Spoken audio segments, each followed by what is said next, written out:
Hermanos, qué bueno poder confiar en que tenemos un Dios que es proveedor. Y en medio de los tiempos, en medio de las dificultades, podemos confiar en su bendición, en su gracia, en su cuidado. Gema, qué bueno que puedes estar con nosotros. Gloria al Señor, qué bueno. Nos alegramos mucho. Gema ha pasado por un tiempo difícil de prueba. Luis Enrique también, que están aquí. Pero qué bueno que están hoy en la casa del Señor. Alabamos al Señor por eso. Julita, ¿cómo es el nombre del primer coro que cantaron? ¿Cómo? Milagroso. Hay una parte, como dice al principio, Dios está aquí. ¿Cómo dice? Aquí estás. Bueno, precisamente ese es el título de la serie que vamos a estar comenzando. No exactamente así, pero el título es Dios está allí. O Dios está aquí. Y está basado en el libro de Esther. Vamos a comenzar a estudiar el libro de Esther. Hasta ahora pensamos que sean 3 mensajes que cubran el libro de Esther. ¿Y por qué este es el nombre de la serie? Esther es un libro peculiar en la Biblia. De hecho, ha habido discusión a lo largo de la historia, o no tanto discusión, sino que algunos han cuestionado si el libro de Esther debe estar en la Biblia o no, tanto judíos como cristianos. Por una razón, el nombre de Dios, la palabra Dios, no se menciona en todo el libro. Y lógicamente algunos se preguntan, ¿cómo es posible tener un libro en la Biblia que no habla de Dios? Y tal vez esa afirmación no es del todo cierta. Es cierto que no menciona la palabra Dios. Pero cuando nosotros leemos ese libro, lo analizamos con detenimiento, podemos llegar a la conclusión de que Dios está ahí. Dios está allí. Porque precisamente describe una etapa difícil del pueblo de Israel, del pueblo judío, cuando estaba en la deportación, y posiblemente el autor, que no se sabe a ciencia cierta quién es, algunos opinan que pudo haber sido Mardoqueo, el protagonista del que habla la historia, porque tenía que ser alguien que tuviera acceso a los documentos imperiales, y él era esa persona. Otros piensan que tal vez Nehemías, que fue copero y fue funcionario del rey, pudo haber sido el autor. No lo sabemos a ciencia cierta, pero es posible que el autor intencionalmente no mencionara el nombre de Dios. Un poco que describiendo la realidad que vivía el pueblo. Y como muchas veces nos pasa a nosotros, que cuando estamos en medio de la prueba, cuando estamos en medio de la dificultad, sentimos que Dios no está ahí. Y algunas veces vivimos como si Dios no estuviera. Pero uno de los libros donde se demuestra de una manera más impresionante la obra de Dios, la providencia de Dios, es en el libro de Esther. Y vamos a estar hablando acerca de eso. A pesar de que Esther viene después de Nehemías, Esdras, Nehemías y Esther, así aparece en nuestra Biblia, en realidad cronológicamente Esther se encuentra entre Esdras y Nehemías, lo que nos describe el libro de Esther. Estuvimos viendo una serie en el libro de Daniel. ¿Uno recuerda cómo se llamaba esa serie? Tenía temor de que me hicieran quedar mal, pero qué bueno, se acordaron hoy.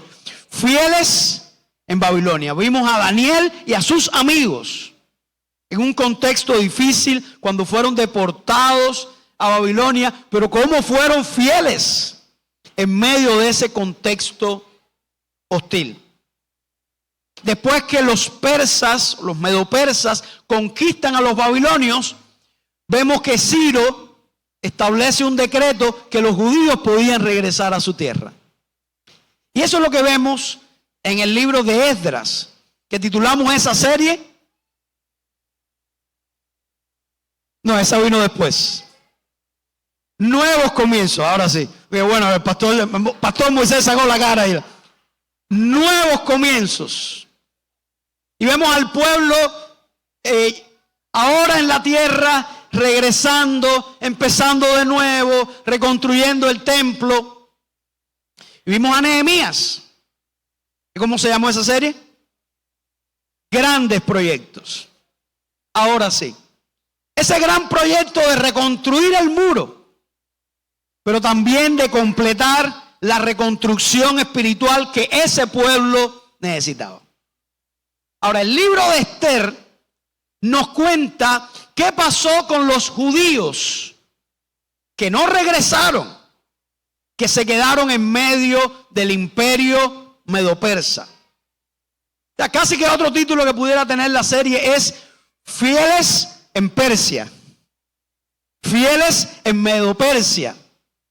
Y nos encontramos esta historia fascinante. Nos dice la Biblia que el rey Asuero, y así comienza el capítulo 1, el rey Asuero tenía a su esposa, la reina Vasti, y después de varios días, ahí haciendo un banquete con los principales del imperio, sintió el deseo de jactarse. Parece que Vasti era una mujer muy bella y quiso jactarse y la mandó a buscar. Y Vasti, por alguna razón, le dijo que no quería venir. Y eso resultó en que la reina fuera depuesta. Y surge entonces una nueva reina. Y vemos la mano de Dios obrando en todo esto que sucedió. Así que antes de continuar con la historia, les invito a buscar en sus Biblias, en Esther capítulo 4. Vamos a hacer la narrativa, pero queremos enfatizar en el capítulo 4. Y vamos a leer juntos allí los versículos del 10 al 17. Esther 4, del 10 al 17. Dice la palabra del Señor. Entonces Esther dijo a Atac que le dijese a Mardoqueo: todos los siervos del rey y el pueblo de las provincias del rey saben que cualquier hombre o mujer que entra en el patio interior para ver al rey sin ser llamado, una sola ley hay respecto a él: ha de morir, salvo aquel a quien el rey extendiera el cetro de oro, el cual vivirá. Y yo no he sido llamada para ver al rey estos 30 días. Y dijeron a Mardoqueo las palabras de Esther. Entonces dijo Mardoqueo que respondiesen a Esther: no pienses que escaparás de la casa del rey más que cualquier otro judío. Porque si callas absolutamente en este tiempo, respiro y liberación vendrá de alguna otra parte para los judíos. Mas tú y la casa de tu padre pereceréis. Y quién sabe si para esta hora has llegado al reino. Y Esther dijo que respondiesen a Mardoqueo: ve y reúne a todos los judíos que se hallan en Susa y ayunad por mí, y no comáis ni bebáis en 3 días, noche y día. Yo también con mis doncellas ayunaré igualmente. Y entonces entraré a ver al rey, aunque no sea conforme a la ley. Y si perezco, que perezca. Entonces Mardoqueo fue e hizo conforme a todo lo que le mandó Esther. Oramos. Padre, gracias por tu palabra. Que tu palabra sea de edificación, de inspiración para esta tu iglesia. Que nos anime, nos incite a ser fieles a ti en todo momento. Que tu palabra, Señor, nos edifique. Oramos en el nombre de Cristo. Amén, Señor. Basado en esta historia, hemos titulado el mensaje: si perezco, que perezca. Basado en Esther 4, del 10 al 17. Si perezco, que perezca. Así que vimos en la historia cómo la reina Vasti fue depuesta. El rey dice que se enojó porque la reina lo había desobedecido. Esos reyes no estaban acostumbrados a que los contradijeran. Eran déspotas, eran dictadores, tenían el control absoluto. Este era el hombre más poderoso, humanamente hablando, de su tiempo. Era el gran emperador. Pero no solamente que él se enojó, sino que le preguntó a sus consejeros, ¿qué debemos hacer? Y los consejeros se preocuparon. Le dijeron, no, esto es muy serio lo que ha sucedido. Imagínense que iba a pensar todo el imperio, que al emperador ni la mujer, ni su propia mujer lo respetaba. Y los consejeros se preocuparon aún más. ¿Qué va a pasar cuando las otras mujeres oigan lo que hizo la mujer del emperador? Eso va a ser un mal ejemplo. Las mujeres no van a respetar a sus maridos. Entonces, eso generó una gran preocupación. Bueno, algunas veces eso sucede. Y es toda una lucha. Sobre todo, esto no es nuevo del feminismo ahora. Siempre ha habido una lucha entre el hombre y la mujer desde que Adán y Eva pecaron en el jardín del Edén. Y recuerdo una anécdota del pastor Nilo dando un tema para la familia con los hombres allá en la iglesia de Tapaste. Ustedes saben cómo él era, ¿no? Hablando muy efusivo y que el hombre tiene que ser cabeza del hogar. Y un hermano levanta la mano y dice, no, pastor, yo quiero decir que en mi casa yo tengo la última palabra. Y Nilo se alegró. Muy bien, mi hermano, qué bueno eso. Sí, pastor, yo digo lo que tú quieras, mi amor. Y por supuesto, Nilo se enojó muchísimo ahí. Oye, pero me estás echando a perder aquí. Entonces, lo que resultó es que los hombres estaban preocupados. Bueno, ¿qué va a pasar? Si ni tan siquiera la reina respeta al rey, al emperador, ¿qué va a suceder? Así que con el consejo que le dieron los sabios y con la ira que tenía aquí el rey Asuero, depuso a la reina. Pero al pasar los días, dice ahí la Biblia, que después que se le apaciguó la ira, parece que lo pensó mejor y se dio cuenta que había perdido a su bella esposa. Y nuevamente los consejeros le dicen, vamos a hacer algo. Vamos a hacer un concurso de belleza imperial. Es cierto que la reina Basti era muy bella, pero vamos a hacer un concurso de belleza imperial.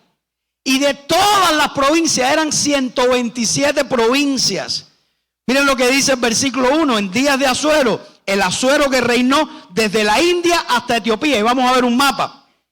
Sobre 127 provincias. Ese era el imperio asirio, desde la India hasta Etiopía. 127 provincias.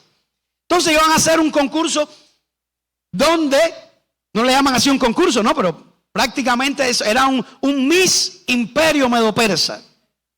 Lo que estaban haciendo ahí. De cada provincia debían escoger doncellas de buen parecer. Y un requisito más, debían ser doncellas, debían ser vírgenes. Y abro un pequeño paréntesis.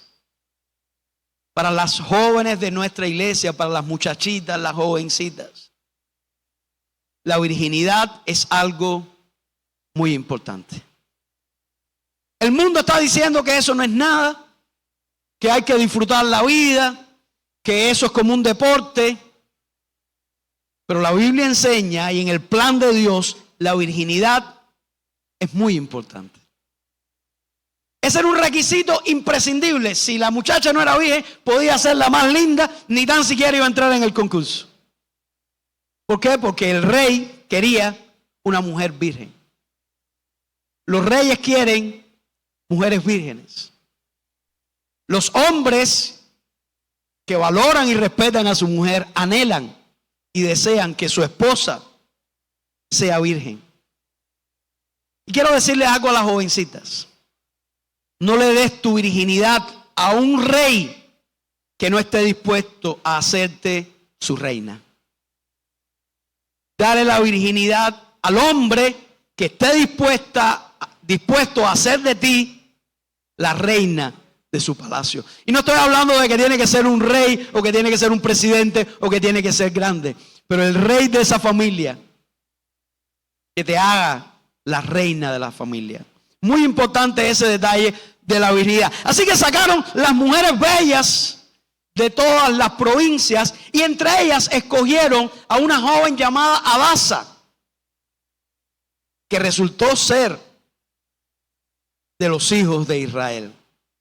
Era una mujer judía, una mujer que había tenido una historia difícil, había quedado huérfana y la había criado un primo.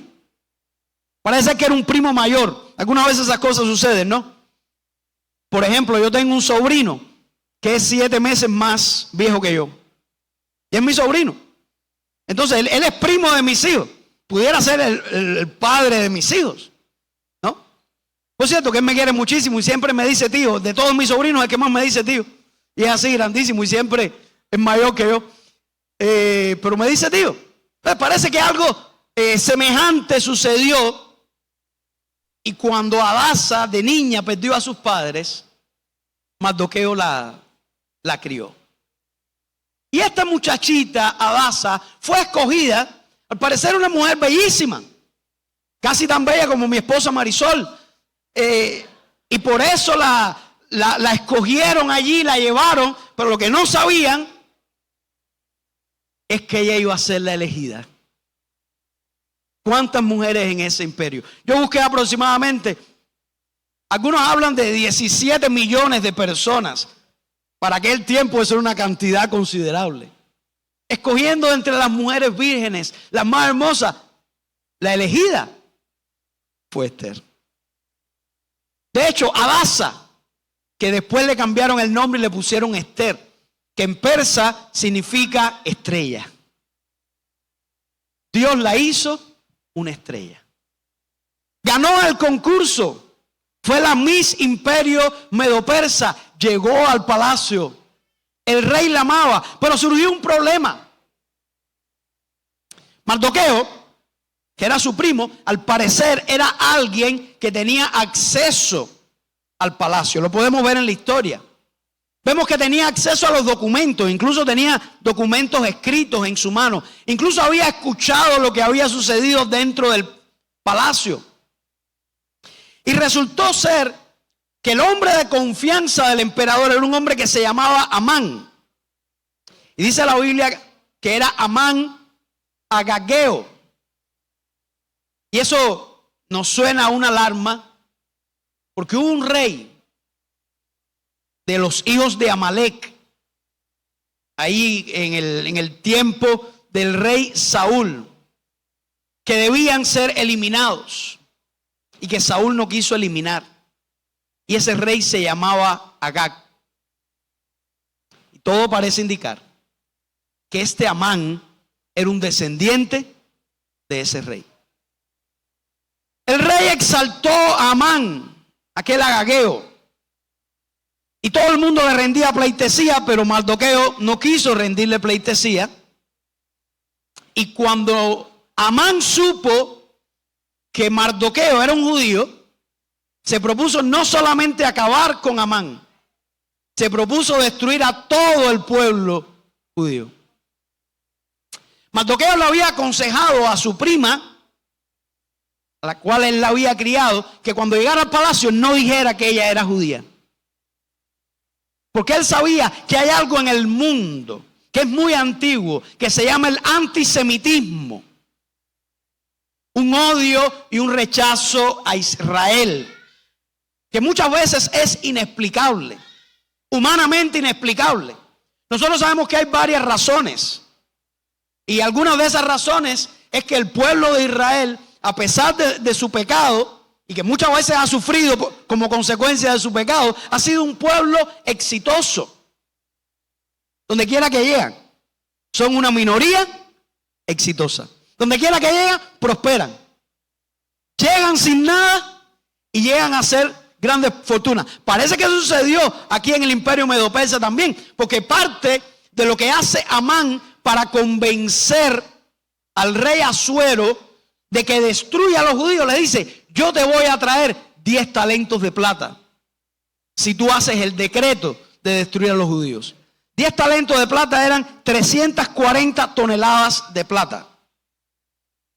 Al parecer los judíos habían prosperado en Medo-Persia. Lo cierto es que hay razones algunas veces por eso, por la prosperidad de ese pueblo. Otro detalle interesante es que los premios Nobel de ciencia, y eso es algo que ha admirado al mundo entero, entre los premios Nobel de ciencia, aproximadamente un 20% de los que lo han recibido son judíos. Un 20%. Cuando los judíos son en la población mundial un 0.02%. Hay algo en ese pueblo. O sea, humanamente podemos hablar que hay un factor de envidia, ¿no? Porque donde quiera que llegan son minorías, pero siempre son una minoría exitosa. Pero desde el punto de vista espiritual, sabemos que el diablo odia lo que Dios ama. Y Dios ama al pueblo de Israel. Y en esta serie vamos a hablar un poco más del pueblo de Israel. Por eso también el diablo odia a la iglesia. Y por eso muchas personas se levantan para destruir a la iglesia. Lo cierto es que Amán logró convencer, engatusar ahí al rey. Entre otras cosas le digo, este pueblo tiene sus leyes peculiares. Estos no son un pueblo que tú puedes manejar a tu antojo. El pueblo de Israel tenía firmeza también, aunque algunas veces fallaba y se acomodaba al mundo, otras veces se acordaba de que era el pueblo de Dios y que tenía una palabra y que tenía una promesa y vivía en fidelidad a Dios. Entonces, ese fue el argumento que utilizó Amán. Lo cierto es que el rey dijo, está bien, vamos a hacer ese decreto. Y establecieron, eso ocurrió a principio en el primer mes del año, y el decreto se debía ejecutar en el mes 12º al final del año. Había todo un año. El decreto lo que decía es que en el mes 12º se le daba autoridad a todas las personas del imperio para que destruyeran a los judíos. Cuando Mardoqueo escuchó eso, dice que se vistió de cilicio, de ceniza, toda esa expresión de dolor, esa expresión de angustia. Dice que cuando los judíos escucharon en las provincias el decreto del rey, todos los judíos lloraron. Los judíos estaban desesperados. ¿Qué va a suceder? Pero había una judía en el palacio. La reina era una mujer judía. Nadie lo sabía. Estaba allí. Así que en el capítulo 4 vemos cómo Mardoqueo va a la parte afuera del palacio. No podía entrar como estaba vestido al palacio. Al parecer que si hubiera estado vestido correctamente, por eso decimos que tenía acceso al palacio real, pero como estaba vestido no podía entrar. Y entonces él le envía un recado a Esther. Le dicen a Esther, mira cómo anda Mardoqueo, miren cómo está vestido. Algo grave tiene que estar sucediendo. Y entonces Mardoqueo le dice, tú tienes que interceder por tu pueblo. Tú tienes que hacer algo por tu pueblo. ¿Y saben cuál es la primera respuesta de Esther? Yo no lo voy a hacer. Eso es muy peligroso. Yo no puedo presentarme delante del rey si el rey no me manda a buscar. Y hace 30 días que el rey no me manda a buscar. Yo no puedo presentarme, porque además hay una ley que si una persona se presenta delante del rey sin que el rey lo hubiera mandado a buscar, miren los extremismos, ¿no? Lo que llevaba el orgullo y la arrogancia. Si se presentaba cualquier persona, aun cuando fuera la reina, sin que el rey lo mandara a buscar, esa persona debía morir. A no ser que vaya por una cosa fuera de lo común, el rey le extendiera su cetro de oro. Eso era lo que decía la ley en Media y en Persia, que era muy rigurosa. Entonces, en otras palabras, Esther dice, yo no puedo hacer nada. Yo no puedo arriesgarme. Si yo hago eso, puedo morir y no voy a resolver ningún problema. Pero Mardoqueo no se quedó callado. Mardoqueo la había educado, la había enseñado a amar a Dios, a confiar en Dios, pero él no se quedó callado. Miren lo que le dice este hombre con una gran sabiduría. No pienses que escaparás en la casa del rey más que cualquier otro judío. ¿Saben qué estaba pensando Esther? Yo estoy segura. Yo estoy segura en el palacio. Nadie sabe quién yo soy. No importa que yo esté en contra de la voluntad de Dios, pero en el lugar donde yo me encuentro, yo estoy segura. ¿Saben ustedes que ese es el pensamiento que algunas veces nosotros tenemos? Nuestra confianza está en el brazo de carne. Nuestra confianza algunas veces está en la seguridad que nos pueden dar los hombres. La seguridad que nos pueden dar los poderosos de este mundo. En la seguridad de un edificio y de una fortaleza. Entonces, dijo, yo no me voy a arriesgar, yo quiero mantenerme segura. Lo que le dice Mardoqueo es, no creas que tú vas a estar segura más que cualquier otro judío. Porque si callas absolutamente en este tiempo, respiro y liberación vendrá de alguna otra parte para los judíos. ¿Qué fe tan grande tenía Mardoqueo? Mardoqueo estaba en angustia, pero él sabía, porque era un hombre de fe, que eso no iba a suceder. Que nadie iba a destruir al pueblo de Israel, porque había una promesa con ese pueblo. De ese pueblo vendría el Salvador del mundo, la simiente de Abraham, el hijo de David. Así que Mardoqueo decía, yo no sé cómo se va a solucionar este problema. Pero si tú no lo haces, Esther, si tú no usas ese lugar y esa plataforma que tú tienes, respiro y liberación vendrá para el pueblo de otro lugar. No se menciona a Dios, pero ¿quién iba a salvar ese pueblo? ¿Quién iba a traer respiro y liberación para Israel? Claro que es el Dios de Israel. No se menciona, pero Dios estaba allí. Y va un poco más allá. Dice el Señor, mas tú y la casa de tu padre pereceréis. Porque si tú no confías en Dios, si tú no haces la voluntad de Dios, si tú no cumples el propósito de Dios para tu vida, tú y la casa de tu padre vas a perecer. Pero el pueblo judío no va a perecer completamente. Dios va a hacer algo para preservarlo. Y mira lo que le dice. Y quién sabe si para esta hora ha llegado el reino. Qué tremendo, mis hermanos. Mardoqueo le dice, ¿tú sabes por qué estás ahí? ¿Tú sabes por qué tú ganaste ese concurso donde había miles de mujeres hermosas? ¿Sabes por qué tú fuiste la escogida? ¿Acaso no te has puesto a pensar que si tú llegaste y si Dios te llevó a ese lugar en este momento, era para cumplir un propósito contigo? ¿No te das cuenta de eso, Esther? ¿Por qué tú te piensas que llegaste solamente porque eres linda? ¿Tú te piensas que porque eres mejor que las demás? Y no estás reconociendo que la mano de Dios está sobre tu vida. ¿Cuántas veces nos sucede eso? Dios nos bendice, nos lleva a algún lugar, nos prospera y cuando llegamos allí, nos creemos que es por nuestra grandeza, nos creemos que es por nosotros mismos y entonces confiamos en nuestra propia seguridad. Y es tan impactante lo que sucede ahora, mis hermanos. Miren lo que dice el versículo 15. Y Esther dijo que respondiesen a Mardoqueo, ve y reúne a todos los judíos que se hallan en Susa y ayunad por mí y no comáis ni bebáis en 3 días, noche y día. Yo también con mis doncellas ayunaré igualmente.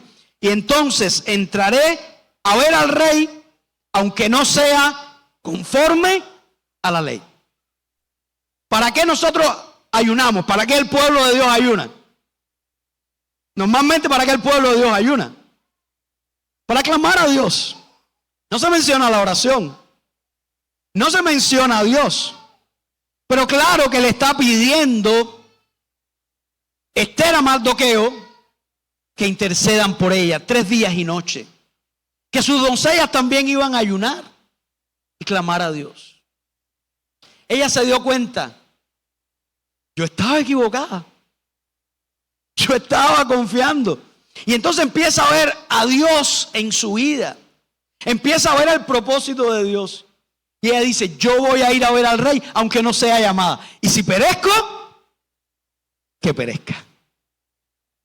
Qué decisión tan grande. Ella entendió el propósito de Dios para su vida. Y esta es la verdad fundamental que quiero compartirle y vamos a estar hablando acerca de ella. Debemos estar dispuestos a cumplir el propósito de Dios para nuestras vidas, aunque nos cueste. Esa es la enseñanza de Esther en este pasaje. Ella entendió que Dios tenía un propósito para ella. Que tal vez Dios tenía un propósito con ella. Que todo lo que había sucedido en su vida y hasta el lugar al que había llegado era porque Dios quería hacer algo.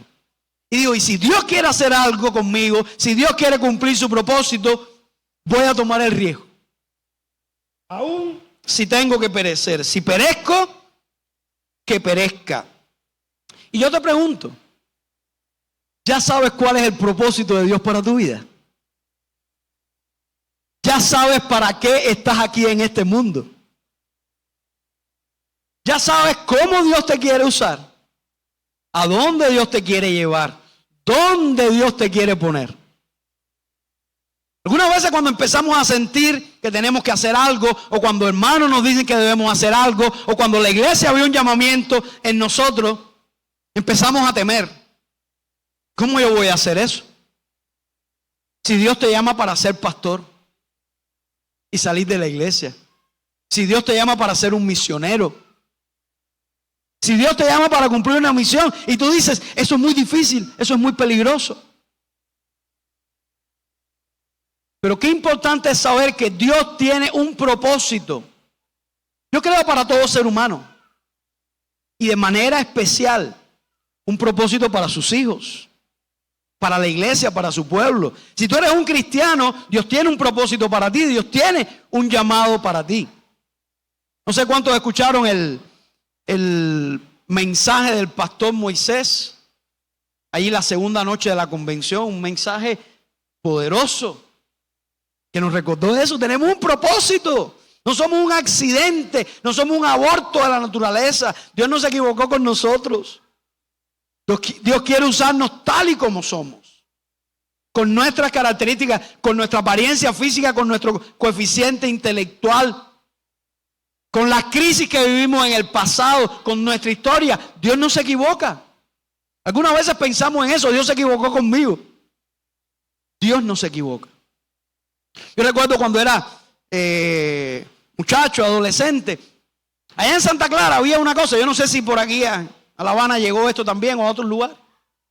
Pero los muchachos, un poco cuando querían ofender y estaban en medio de algo, decían, mira, cállate la boca. Si cuando tu mamá te tuvo, criaron a la placenta y botaron al niño. ¿Eso decía? Botaron al niño y criaron a la placenta. Esa frase no llegó aquí. Bueno, se salvaron si no llegó aquí. Oye, porque después la persona quedaba con el trauma. ¿Yo seré el niño o seré la placenta? Los muchachos estaban preocupados con eso. Y parece que el enemigo nos quiere creer eso, hacer creer eso. Que tú eres un aborto de la naturaleza, que tú no eres el niño, que tú eres la placenta. No. Tú eres el niño. Tú eres la persona que Dios creó, como vimos ahí en el Salmo 139, precioso. Que Dios nos entretejió, Dios nos hizo. Y tal vez pensamos, porque muchas veces nos estamos comparando con otras personas. Ah, no, pero es que yo no he ganado ningún concurso de belleza imperial, así que yo no puedo servir al Señor. No, ese era el propósito de Dios para Esther, pero Él tiene uno para ti.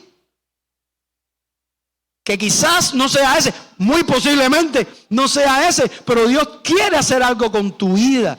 Y tal vez no es desde lo más relevante. Tal vez es algo sencillo o aparentemente sencillo a los ojos de los hombres.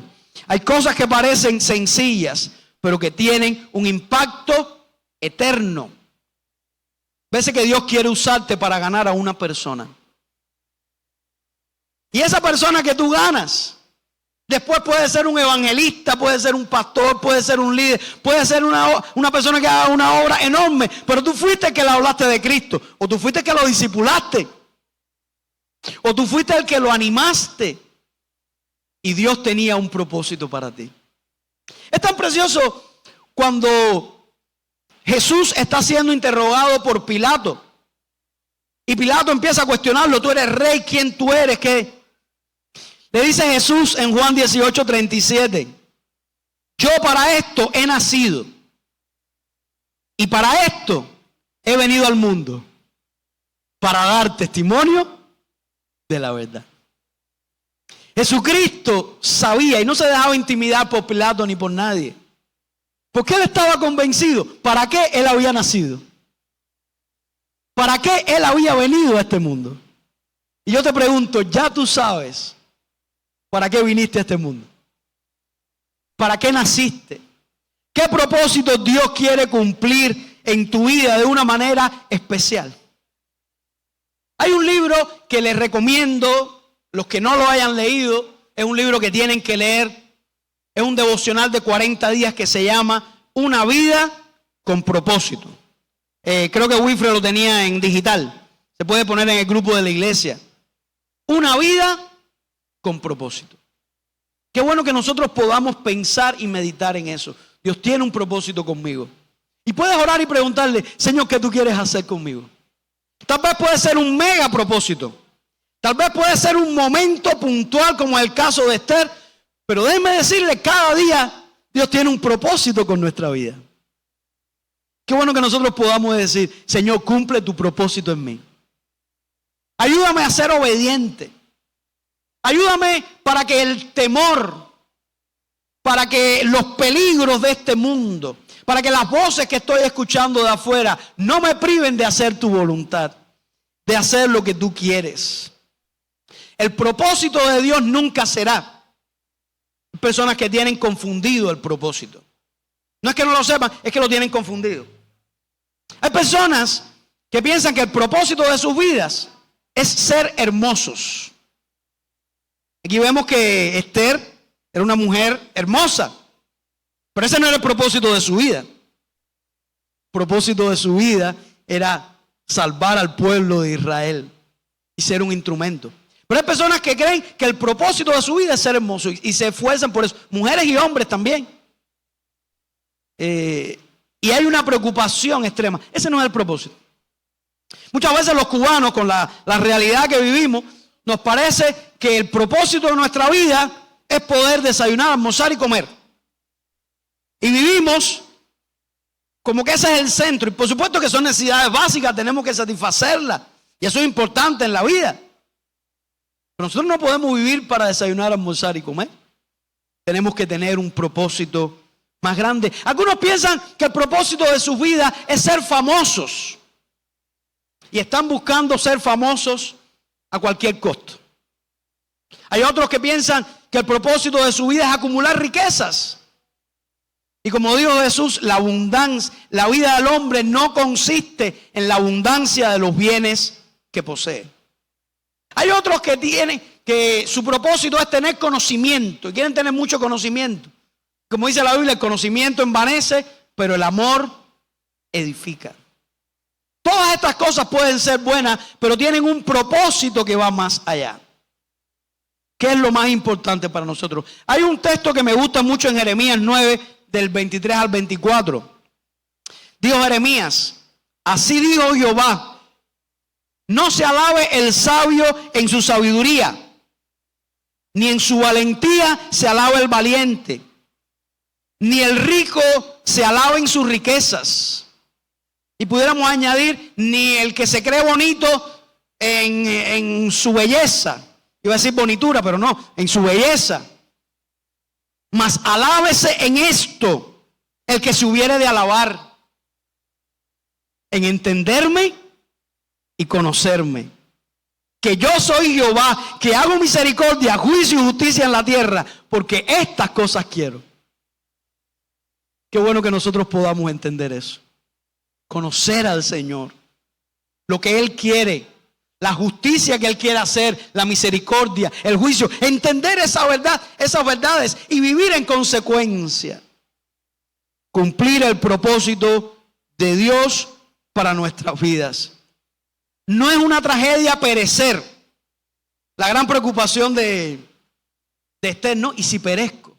No, no es una tragedia perecer.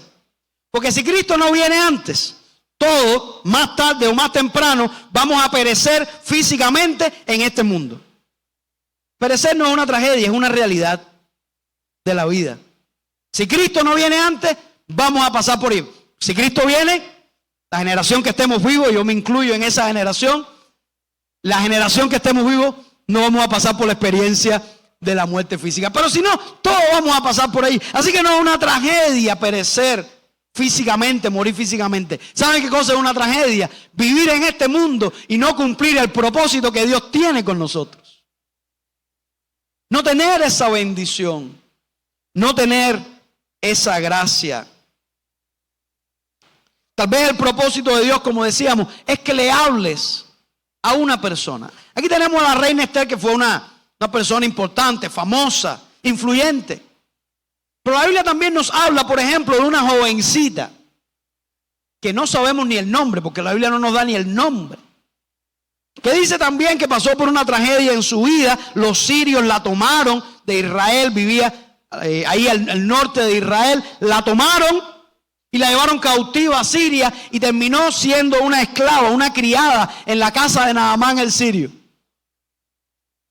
Y en ese lugar Dios la usó para decirle a Naamán: yo conozco a alguien que puede ayudarte. Hay un profeta del Dios verdadero que puede sanarte. Y cuando conocemos la historia, lo que provocó ese testimonio de aquella joven, la conversión de Naamán, la conversión posiblemente de la familia, de los soldados, seguramente creó un impacto enorme en Siria. Y fue una muchachita sencilla que se atrevió a decirle a un hombre influyente: Dios puede ayudarte y la única solución de tu problema está en el Señor. Tal vez ese sea el propósito de Dios para tu vida. Cuando nosotros nos atrevemos a hablar el evangelio, muchas veces no somos capaces ni de imaginar qué es lo que va a suceder. O cuando predicamos, no sabemos cómo la persona va a responder al evangelio y cómo Dios puede usar eso. Me gusta mucho la historia de aquel joven, yo la he contado muchas veces, pero siempre me impresiona. De aquel predicador que estaba hablando y dijo la frase, y por eso la digo, porque creo que Dios lo puede seguir haciendo hoy. El predicador dijo: todavía está por ver qué hará Dios con un hombre que se rinde incondicionalmente en sus manos. Y en la congregación había un jovencito que oyó esas palabras y aceptó el desafío. Y él dijo: yo voy a ser ese hombre. Era un jovencito de un bajo nivel cultural, educacional. Era un vendedor de zapatos. Y él escuchó esa frase y dijo: yo voy a ser ese hombre. Y empezó a predicar el evangelio. Y el énfasis de su mensaje era sencillamente el amor de Dios. Decirle al pecador que Dios lo amaba. Sobre todo en un tiempo en que no se hablaba mucho del amor de Dios. Y Dios usó a ese jovencito para traer un avivamiento y para ganar miles de personas a ambos lados del Atlántico, en los Estados Unidos y en Inglaterra. Fundó un instituto bíblico que hasta el día de hoy existe, una iglesia enorme. Aquel fue un gran hombre de Dios llamado D.L. Moody. En una oportunidad estaba predicando. Y como siempre, ¿no? Parece que en la audiencia había algunos sabiondos. Y uno de esos sabiondos se acercó a él y le dijo: señor Moody, usted ha cometido tantos errores. Y le dijo el número. ¿Ok? Cometía errores a la hora de hablar, errores gramaticales. Él no era una persona educada. Y aquella persona se había dedicado a contarle los errores. Y cuenta la anécdota que Moody le preguntó: ¿y cuántas personas aceptaron a Cristo? Coincidentemente, vamos a decirlo así, coincidentemente, era el doble de los errores que había cometido Moody. La respuesta de Moody fue: estoy tan agradecido que Dios me concedió 2 almas por cada error que yo cometí. ¿Por qué? Porque él entendió el propósito de Dios en su vida. Y estuvo dispuesto a decirle al Señor: Señor, lo que tú quieras hacer conmigo, yo quiero que tú me uses. Yo quiero vivir para ti. Hadasa significa mirto, que es una planta que tiene una flor que no es de las más hermosas. Ese era el nombre de Esther. Pero Dios le cambió el nombre Lo llevó a la circunstancia que le cambiaron el nombre y se convirtió en una estrella. Dios hizo de Hadasa una estrella, pero no para que brillara para su propia vanagloria, sino para que brillara para el Señor. Dios te ha hecho una estrella. Si tú eres un hijo de Dios, Dios te ha hecho una luz, Dios te ha hecho un faro. No para que brilles para ti, sino para que brilles para el Señor. ¿Estás dispuesto a hacer la voluntad de Dios? No temas que vas a perecer. Eso que le quedó a Esther, ¿no? Y si perezco, a lo mejor perezco. Yo quiero decirte, si tú has puesto tu confianza en Jesucristo como tu único Señor y Salvador, nunca vas a perecer. Porque dice la Biblia que de tal manera amó Dios al mundo, que ha dado a su Hijo unigénito, para que todo aquel que en Él cree, ¿y cuántos aquí han creído en el Señor? Todo aquel que en Él cree no se pierda, no te vas a perder, mas tenga vida eterna. Y dijo Pedro que el Señor no retarda su promesa, según algunos la tienen por tardanza, sino que es paciente para con nosotros, no queriendo que ninguno perezca, sino que todos procedan al arrepentimiento. Y si nosotros nos arrepentimos de nuestros pecados y ponemos nuestra confianza en el Señor, no temas. El hombre lo más que puede hacer es matar el cuerpo, pero como dijo Cristo, el alma no la pueden destruir. Así que no temas. Aquel que cree en Cristo, que se arrepiente de sus pecados, nunca va a perecer. Si hay alguien en esta mañana que todavía no ha puesto su confianza en Jesucristo, cree en Él. Ese es el lugar más seguro. No hay lugar más seguro en todo el universo que estar en el centro de la voluntad de Dios. Primeramente, arrepentirnos de nuestros pecados, poner nuestra confianza en Jesucristo y después decirle: Señor, lo que quieras hacer con mi vida, hazlo. Yo quiero servirte. Y quiero terminar con un testimonio que me impactó mucho. En el año 2018 tuve la bendición, la oportunidad de ir a enseñar al Seminario Bautista de Singapur. Era un requisito del doctorado, teníamos que tener una experiencia de enseñanza transcultural. Y todos los estudiantes del doctorado con nuestros profesores nos iban a estar supervisando la enseñanza en ese lugar. Teníamos un grupo de estudiantes, había de varias nacionalidades, sobre todo de Asia, todos de Asia pero de diferentes países.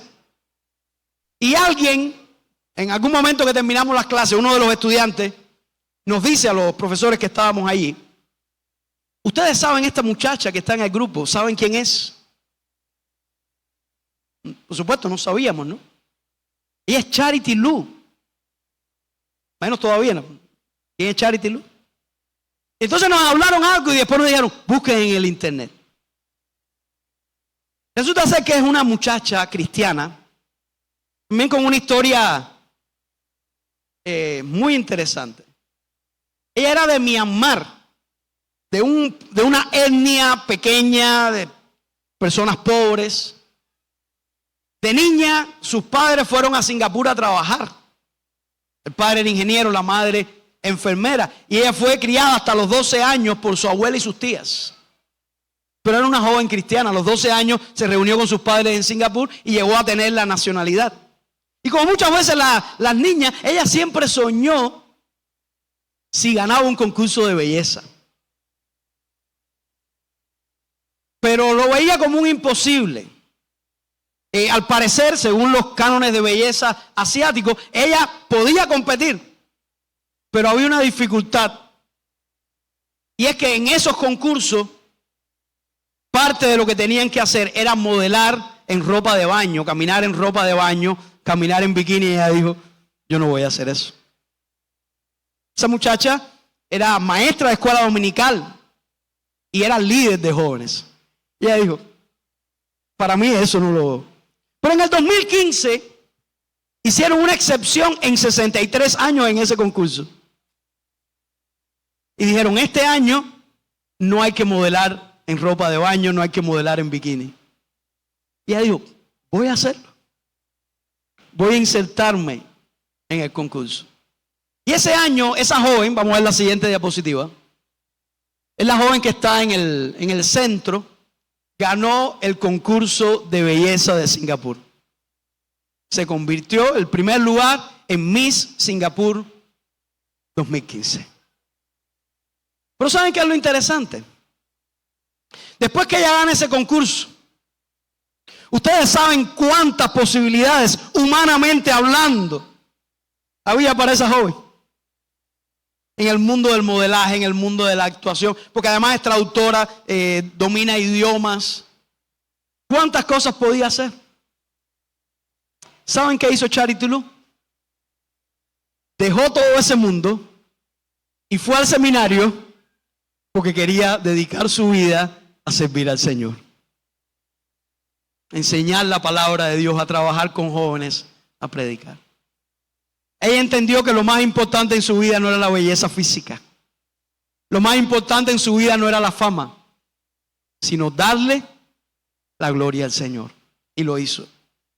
Yo te pregunto, ¿cómo vas tú a darle la gloria a Dios? Tal vez no seas una Hadassah, tal vez no seas una Charity Lu, tal vez no seas un Dwight L. Moody, pero eres una persona con la que Dios tiene un propósito.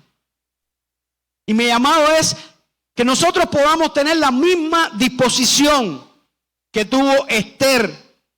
Que podamos decir estas mismas palabras: si perezco, que perezca. Y que estemos dispuestos a cumplir el propósito de Dios para nuestras vidas, aunque nos cueste. Que eso sea una realidad. Que el Señor les bendiga.